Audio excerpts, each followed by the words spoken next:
ملاحظه می‌فرمایید دور ششم هم تا لحظاتی دیگر آغاز خواهد شد. بیتابی اسب‌های دور ششم و شروع این دور رو داریم. ملاحظه می‌فرمایید در پوش یعنی محمود قلعه‌رضا با تکناز و اومدن شماره 8 فیض الله رجال با پوریا خان و 7 قهوه پوش کاکا با ستاره مهرانی رو هم داریم. از داخل 5 وزیر با چابک سواری عبدالله قلعه‌رضا پیش اول رو پشت سر میگذارن. هنوزم پیش قراول کورس آخر یعنی شماره 4 تکناز است. ملاحظه فرمودید هنوزم خود شماره 4 تکناز با محمود قلعه‌رضا و همچنین شماره 8 پوریا خان با فیض الله رجال در رده دوم. تاکنون رقابت بین شماره 4 و 8 یعنی تکناز و پوریا خان و در رده بعدی قرار گرفتن شماره 57 کاکا با ستاره مهرانی رو ملاحظه می‌فرمایید. این شماره 4 هست. شماره 4 یعنی تکناز داده بشارت تناز و در رده دومی قرار گرفتن شماره 8 پوریا خان داده اکزیران داد ثریا. ماشاءالله به شماره 4 تکناز تمانه خراسانی.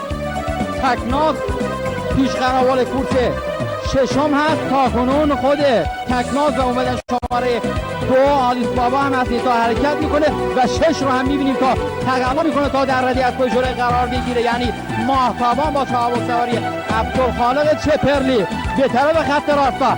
از داخل شماره 8 پوریا خان، از بیرون 4 تکناز و از وسط ماشاءالله اومدن 8 هم میاد. کاکا و پوریا خان کاکا و شماره 2 آلیس بابا.